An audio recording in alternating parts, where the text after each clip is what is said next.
सरकार आमर 3000 टका दरकार भत्ता तो 1 तारिख जदि न गादी छाड़ा दरकार प्रिय नेता श्रीजुक्त नवीन पट्टनायक पंजीकृत हेइतिबा जो माने मो पाखक आसीथिले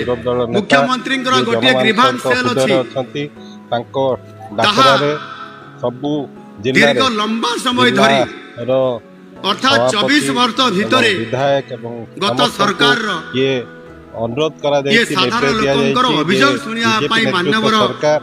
जो पूर्व सरकार रो मुख्यमंत्री 3000 सीधा सड़क भाव रे आसु नथिले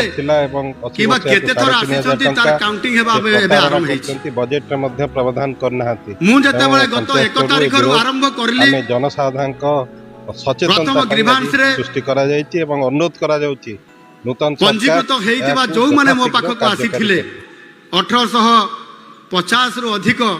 पंजीकृत करिबा लोकंकर संख्या से दिन थिला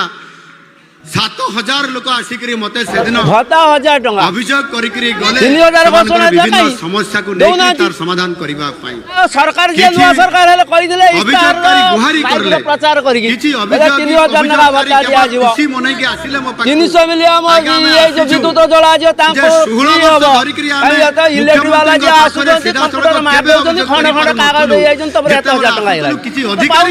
नुवा सरकार हेइजंती ए तो करजंती भोट पाइला पर नाही होउतिला सरकार हमर 3000 टका पाइबा दरकार भत्ता इलेक्ट्रिक बिल छाड़ होबा दरकार देखिलु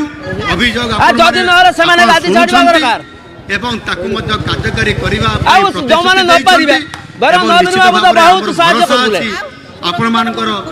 बहुत जे आपण माने हमर अभियोग सुनिबा तार गुहारी फ्री चावल दउतले टंका क्या चावल दउतले वर्तमान फ्री चावल किलो टंका क्या चावल भी नाही